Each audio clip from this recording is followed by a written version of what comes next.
Halo guys, kembali lagi bersama saya Refli Junet di channel Jogja Inline Shop. Seperti biasa di channel ini kita membahas seputaran sepatu roda, mulai dari review barang, unboxing barang, sampai tips and tricks yang ada di sepatu roda.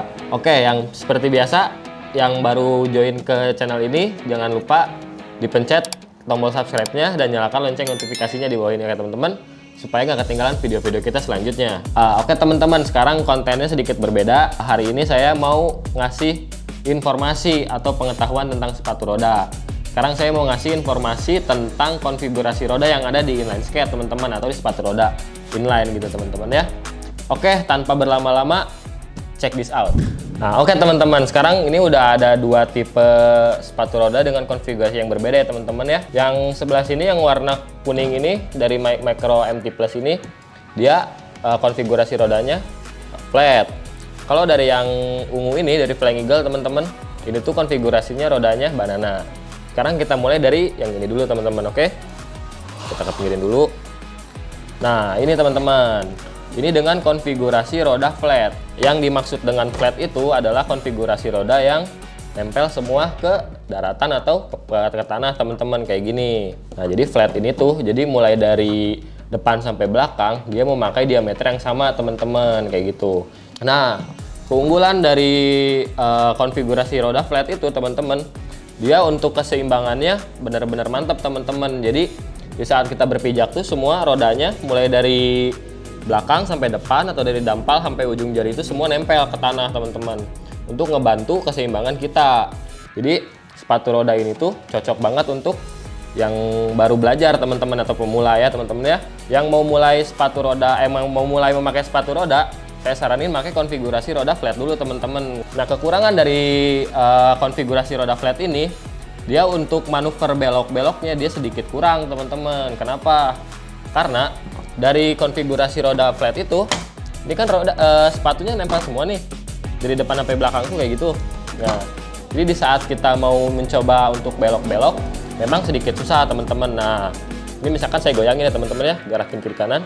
Nah dia tuh bener-bener nempel teman-teman. Jadi memang untuk beloknya pasti harus belajar angkat sedikit teman-teman, diangkat sepatu rodanya. Nah misalkan kayak gini ke kiri ke kanan gitu teman-teman. Atau bisa juga dengan teknik crossover. Nah teknik crossover tuh teman-teman ya, di saat kaki kita ke sini, misalkan kita mau belok ke kiri atau belok ke kanan, nah jadi kakinya tuh menyilang teman-teman gitu. Nah itu ngebantu buat fleksibel kaki kita juga, dan manuver kita waktu mau belok teman-teman gitu. Jadi biar lebih gampang lah gitu teman-teman ya. Gitu penjelasan dari konfigurasi roda flat. Sekarang kita pindah ke konfigurasi roda banana. Nah di sini ada konfigurasi roda banana teman-teman. Konfigurasi roda banana itu teman-teman, contohnya kayak gini, bisa dilihat dari konfigurasi roda banana ini. Di bagian tengah ini teman-teman ya, di bagian tengah sepatu roda ini bannya lebih besar, dan di depan dan di belakang ini dia lebih kecil teman-teman. Nah kayak gitu. Misalkan contohnya dari konfigurasi rodanya, ukuran rodanya misalkan ini yang tengah pakai 76 mm teman-teman. Nah 76 mm ini, yang ini sama yang ini tuh dia pakai 76 mm. Nah sedangkan bagian depan sama bagian belakangnya dia pakai 72 mm teman-teman. Nah kayak gini. Jadi bentuknya tuh memang bener-bener kayak pisang teman-teman ya, U gitu teman-teman. Jadi letter kayak gitulah, kayak U gitu. Dia lebih menukik gitulah teman-teman, kayak gitu. Nah fungsinya untuk apa sih kak keunggulannya dari konfigurasi roda banana itu? Nah konfigurasi roda banana di dunia sepatu roda ini atau dunia inline skate ini, dia tuh untuk manuvernya sangat-sangat bagus teman-teman. Untuk fleksibelnya kita belok-belok kiri kanan kayak gitu ya, misalkan kita mau ngebanting sana sini, nah dia tuh sangat cocok banget teman-teman. Contohnya kayak gini. Nah ini aja, dengan saya gerakin sedikit pun dia udah bisa bergerak gitu ya teman-teman ya, ke kiri atau ke kanan. Susunan roda yang seperti ini dia untuk manuvernya bagus teman-teman. Nah fungsinya biasanya dipakainya untuk kategori slalom teman-teman, kayak gitu. Yang misalkan kita pakai kon itu teman-teman, pakai trik-trik yang ngelewatin kon gitu, yang nari-nari kayak gitu, sangat dianjurkan pakai konfigurasi roda banana, karena membutuhkan apa namanya ya, akselerasi yang bagus atau manuver yang bagus teman-teman gitu. Itu keunggulannya. Dan kekurangannya nih, kekurangannya dari konfigurasi banana. Nah, kebalikannya dari ini, kalau ini kan dengan konfigurasi flat dia keseimbangannya bagus. Tapi kalau dengan konfigurasi banana ini keseimbangannya lebih susah teman-teman, lebih hard. Karena kenapa? Nah kayak gini. Ini kan depan belakangnya tuh ngangkat teman-teman. Nah bagian roda depannya dia nggak napak, bagian roda belakangnya dia nggak napak. Di saat kita pakai sepatu roda, kadang kaki kita tuh kan kalau yang masih belum bisa mengatur, kadang dia tuh bisa kayak gini atau ke depan kayak gini. Nah ini tuh bener-bener berpengaruh banget kalau yang belum bisa ngeseimbangin badan sama sepatu rodanya. Ya gitulah, untuk keseimbangan dia memang sedikit butuh bener-bener ekstra gitu ngeseimbangin cara bermain sepatu rodanya gitu teman-teman. Nah di konfigurasi roda flat dia keunggulannya untuk keseimbangan, kestabilan dia bagus banget, cuman untuk manuver dia kurang. Kalau di bagian yang ini, di bagian apa namanya, di bagian konfigurasi roda banana, dia untuk manuver, untuk ngetrik main slalom dia sangat-sangat rekomendasi banget. Cuman untuk keseimbangan memang dia sedikit kurang teman-teman kayak gitu. Ini dia perbedaan dari konfigurasi roda flat dan banana. Kita lanjut ke konfigurasi roda yang lain. Nah sekarang udah ada konfigurasi roda speed teman-teman ya, roda-roda yang panjang atau yang besar-besar. Sekarang kita mulai dari yang ini dulu teman-teman ya. Ini tuh konfigurasi roda speed atau urban, atau bisa dibilang urban speed teman-teman. Nah kayak gini contohnya ya, bisa dilihat. Nah ini tuh dia pakai roda ukuran 110 mm teman-teman. Nah dia fungsinya dari susunan triwheel kayak gini dengan roda yang besar, dia tuh enak buat di urban teman-teman. Tapi kenapa bisa disebut speed gitu kan?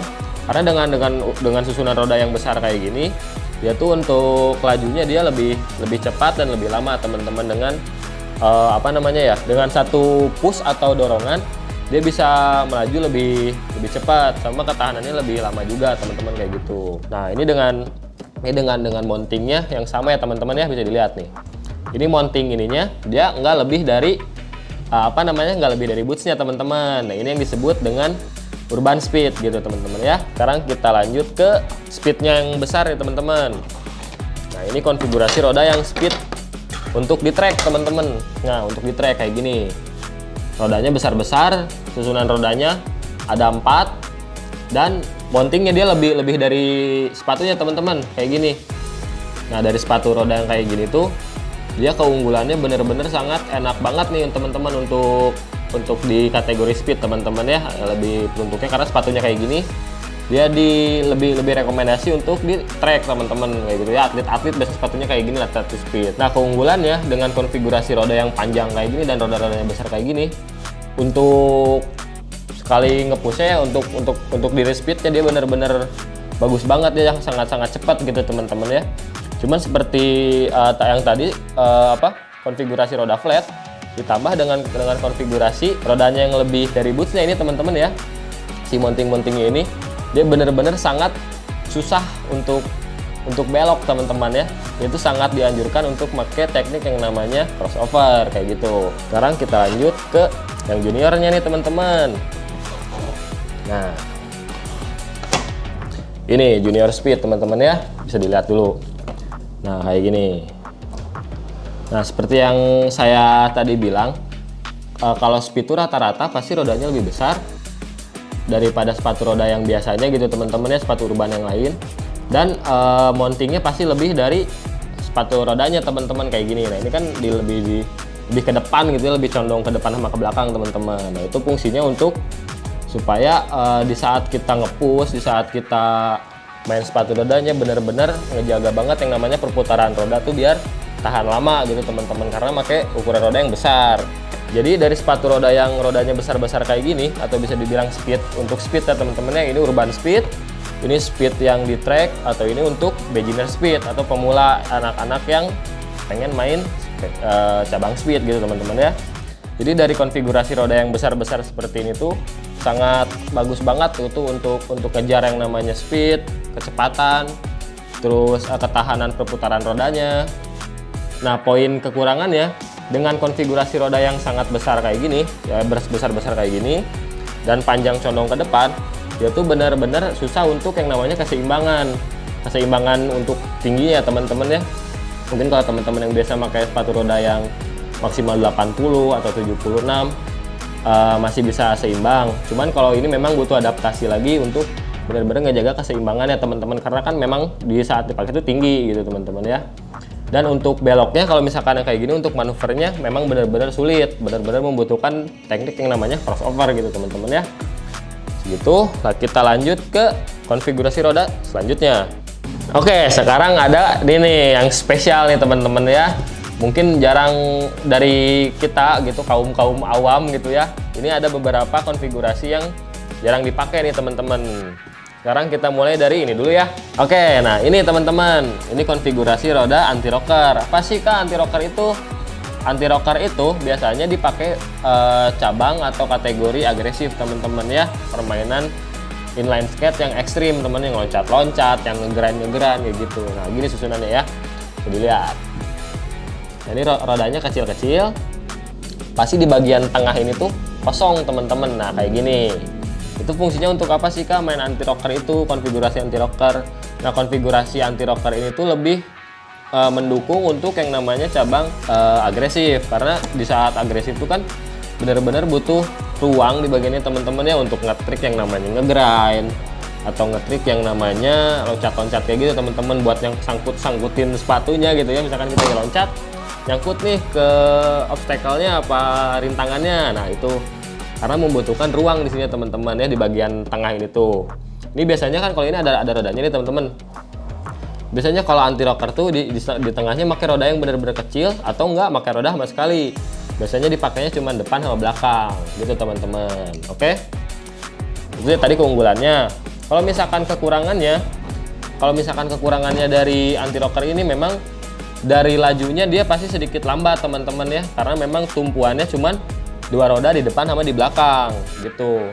Buat ngepush memang kita sedikit berat gitu teman-teman ya, untuk kejar. Kalau kita pengen sprint, kalau kita pengen lari gitu, kalau kita pengen nyari speed yang sangat cepat gitu, memang sedikit kurang kalau dari dari konfigurasi anti rocker ini teman-teman. Oke, sekarang kita lanjut ke yang sini. Nah, ini teman-teman, ini konfigurasi sepatu roda yang jarang dipakai teman-teman.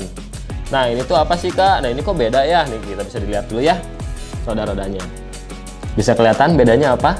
Nah, itu bedanya dari sini. Ini lebih besar, ini besar, kecil gini. Ini sangat kecil teman-teman. Jadi menukik gitu ya teman-teman ya. Nah, gini nih, ini nukik gini teman-teman. Jadi ke depan. Ini tuh namanya konfigurasi high low gitu. Apa sih Kak high low tuh? Nah, konfigurasi high low tuh biasanya dari belakang rodanya besar, makin ke depan tuh makin kecil kayak gitu teman-teman. Misalkan pakai konfigurasi roda 80, 78, 76, 74 biasanya kayak gitu teman-teman ya. Jadi makin turun ukuran rodanya. Nah, fungsinya untuk apa sih Kak keunggulannya dari sepatu roda konfigurasi yang high low kayak gitu? Susunan rodanya teman-teman ya. Susunan roda high low atau bisa disebut yang bisa dipakainya itu hoki ya teman-teman ya. Olahraga hoki biasanya pakai konfigurasi high low kayak gitu teman-teman, yang menukik kayak gitu. Nah, keunggulan dari konfigurasi high low itu, dia untuk sprint dia sangat-sangat bagus teman-teman, karena memang posisi rodanya dia memposisikan sepatu untuk ancang-ancang untuk sprint teman-teman. Jadi kayak gini. Biasanya kan kita kalau lari pun kan lebih condong ke depan gitu kan, jadi kayak gini teman-teman. Nah gitu, jadi untuk sprint tuh dia sangat bagus teman-teman. Cuman kekurangannya dari konfigurasi high low ini tuh, dia tuh untuk jarak jauh, untuk pemakaian sehari-hari kurang rekomendasi lah, karena pasti ngerasa capek banget gitu teman-teman ya. Perputarannya pun nggak tahan lama gitu teman-teman. Oke, segitu. Oke teman-teman, jadi tadi udah saya jelasin beberapa konfigurasi roda yang ada di dunia inline skate atau sepatu roda teman-teman ya. Mulai dari flat, banana, speed, urban speed, atau anti rocker, atau high low teman-teman gitu.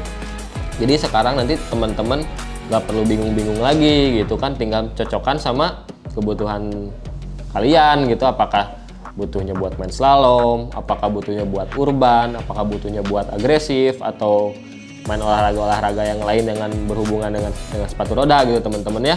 Nanti bisa dilihat aja keunggulan dan kekurangannya dari konfigurasi roda yang udah saya jelaskan tadi teman-teman ya. Kalau misalkan masih ada bingung-bingung nih Kak, aduh aku masih kurang nih penjelasan tentang banana atau penjelasan tentang anti rocker bla bla bla, bisa langsung di komen aja di kolom komentar ya. Nanti pasti kita jelasin teman-teman yang lebih detailnya gitu, oke? Nah gitu teman-teman ya, jangan lupa di komen, like, and subscribe gitu teman-teman ya, supaya kita tuh lebih semangat lagi untuk buat konten-konten selanjutnya. Dan kalau misalkan ada saran juga boleh, misalkan Kak aku butuh informasi tentang apa di sepatu roda, bisa di request aja, oke teman-teman ya. Oke, saya Refli Junet, salut.